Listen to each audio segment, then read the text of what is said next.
So Tamannaah automatic Shivashakti చేశారు title main lead అన్నట్టు.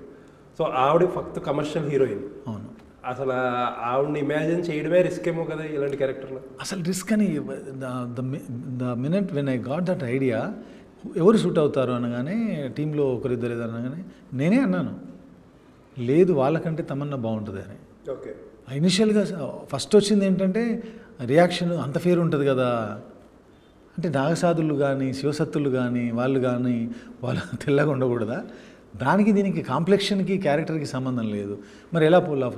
నేను అదే ఓవర్ ది పీరియడ్ నేను చేసిన సినిమాల్లో తన పర్ఫార్మెన్స్ కానీ అవి చూసినప్పుడు నాకు తన షార్ప్ ఐస్, ఆ నోస్, కొంచెం ఆ మస్కులిన్ అది కొన్ని ఎక్కడో తెలియకుండానే సబ్కాన్షియస్గా నాకు ఉండింది తను పుల్ ఆఫ్ చేయగలదని.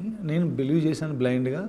తనకు ఇన్ఫార్మ్ చేసి ఇట్లాంటిది ఒకటి చేస్తున్నాం చేయాలి అని అంటే, మీరు నమ్మితే ఐఎమ్ దేర్, ఎందుకంటే నేను చేయగలనా లేదా అనేది మీరు డిసైడ్ చేయాలి, మీ చేతిలో ఉంటానని.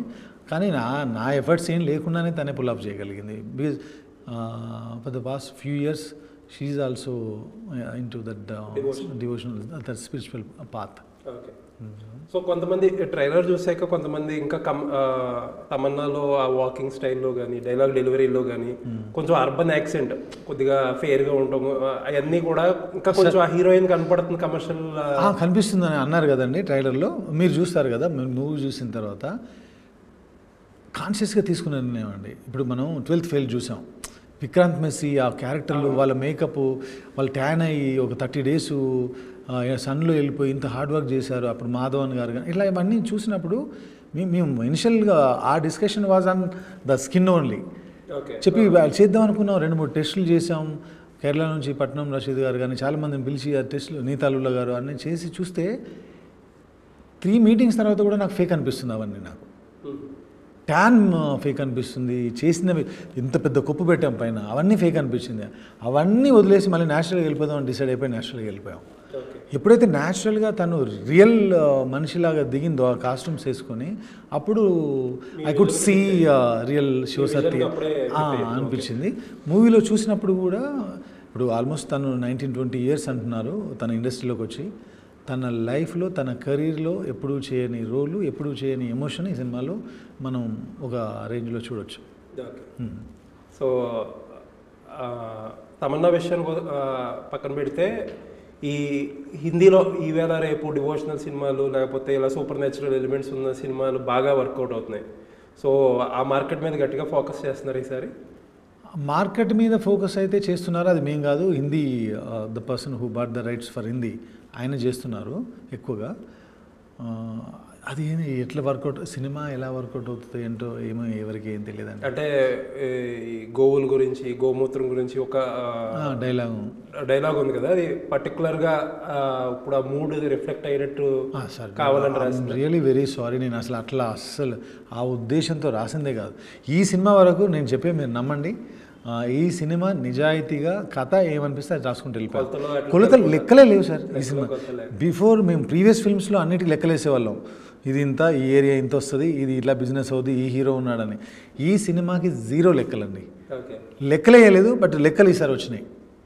కానీ నమ్మొచ్చు అంటారా ఫిల్మ్ మేకర్స్ చాలా మంది కొన్ని సినిమాలకి మాట్లాడతారు, మేము లెక్కలు వేసుకోవట్లేదు అయ్యేది. నేను అదే చెప్పాను, సినిమా అనేది సర్కా కమర్షియల్ ప్రోడక్ట్ కదా. 100% మీరు ట్రూ. నేను అందుకే అన్నాను ఈ సినిమా అన్నాను. నా ప్రీవియస్ సిటీ మారో ఇంకో సినిమా, ఈ సినిమా గురించి ఈ సినిమాకి నమ్మండి 100%. మీరు ఇప్పుడు ఈ సినిమా బడ్జెట్ ఆల్రెడీ అన్నీ బయటకు వచ్చేసినాయి కాబట్టి నేను చెప్తున్నాను. ఒక నేను డైరెక్ట్గా డైరెక్షన్లో దిగలేదు ఈ సినిమాలోకి.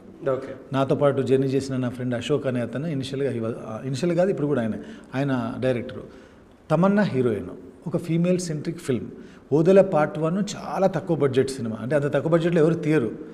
సెకండ్ పార్ట్కి వెళ్ళేటప్పుడు ఈ రేంజ్ స్కేల్, అంటే ఒక విఎఫ్ఎక్స్కి క్రోర్స్లో ఖర్చు పెట్టే సినిమా, మ్యూజిక్ స్కోర్కి వచ్చేసరికి అజనీష్ గారు లాంటి వ్యక్తి, ఒక వర్కింగ్ డేస్ నియర్లీ 85 వరకు చేయగలిగే సినిమా, ఇంత మనీ ఇన్వాల్వ్ ఉన్న సినిమా లెక్కలేసుకుంటే ఏ ప్రొడ్యూసర్ అయినా చేస్తారండి, ఏ నమ్మకంతో చేస్తారు? బిజినెస్ ఎక్కడుందా?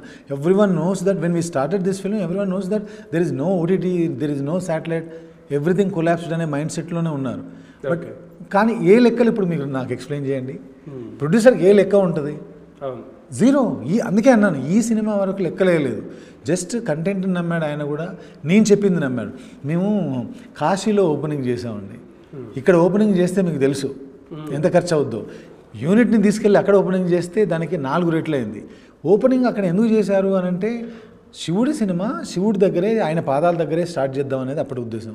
తర్వాత టీజర్ తీసుకెళ్ళి ప్రయాగరాజులో ఒక పర్సన్ వెళ్ళడానికే ఫ్లైట్ టికెట్ దొరకట్లేదు, రూములు దొరకట్లేదు, మహాకుంభ టైంలో దొరకట్లేదు అనే టైంలో ఎంటైర్ యూనిట్ వెళ్ళాం, యాంకర్లను తీసుకెళ్ళాం, రిపోర్టర్స్ని తీసుకెళ్ళాం. ఇదంతా మనుషులు అనుకుంటే అవుద్దేమో తెలియదు నాకు, మరి నాకైతే అలా అనిపించింది. అనుకున్న 3-4 డేస్లో ఒక పెద్ద హోటల్లో 14 రూమ్స్ దొరికినాయండి. ఒక రూమ్ దొరకడానికి కష్టపడే హోటల్లో.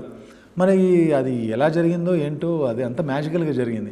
అక్కడ చేసిన తర్వాత నేను అదో మాట అన్నాను, ఇక్కడికి తీసుకొచ్చి నేను టీజర్ లాంచ్ చేసిన దానికంటే శిల్పకళా వేదికలో 4 ఫంక్షన్లు చేయొచ్చు ఇలాంటివి అని.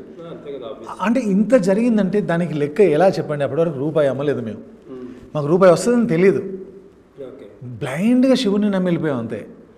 మేము తృప్తిగా ఒక సినిమా కంటెంట్ అనుకొని తీసాం, నేను నమ్ముతున్నావు, నువ్వు నడిపించు అనుకుంటూ వెళ్ళిపోయాం అంతే. అంటే దిస్ ఇస్ ద ట్రూత్. అస్సలు అందరూ ఫిల్మ్ మేకర్లు చెప్పినట్టుగా నేను ఈ ఇంటర్వ్యూలో కూర్చొని చెప్పాలనుకోవట్లేదు అసలు. మళ్ళీ నెక్స్ట్ చేసే సినిమాలోనూ ఇంకెక్కడన్నా అప్పుడు నేను అదే అంటా. అప్పుడు ఈక్వేషన్స్ అన్నీ మారుతాయి కదా. ఎందుకంటే ఇనిషియల్గా మేము అనుకున్నప్పుడు చాలా తక్కువ బడ్జెట్ ఇది, దానికి ఇప్పుడు మేము ఫైనల్గా ల్యాండ్ అయిన దానికి సంబంధం లేదు. సో విఎఫ్ఎక్స్ పార్ట్కి వస్తే ఈ మధ్యన జనాలు చాలా క్రిటికల్గా ఉంటున్నారు. విఎఫ్ఎక్స్ ఉన్నారండి, కొద్దిగా డీవియేట్ అయితే ఇంకా అసలు అది ఇంకా ఎక్కువ ఓవర్బ్లో చేసి మాట్లాడుతున్నారు. చేస్తున్నారండి, బట్ కేర్ తీసుకున్నాం. మాకున్న బడ్జెట్ లిమిట్స్లో, మాకున్న నాలెడ్జ్ లిమిటేషన్స్లో, మాకున్న రిసోర్సెస్ దొరికిన వాళ్ళందరిలో సో వీలైనంత కేర్ తీసుకున్నాం. తప్పకుండా 100% మేము అది అచీవ్ చేయగలమని అనుకుంటున్నాం. బట్ ఏదైనా 13th రోజు ఫైనల్ అవుట్పుట్ ఉంది. ఆ తర్వాత అయితే ఈ క్వశ్చన్కి 100% అచీవ్ అయ్యామా 90% చెప్పగలం.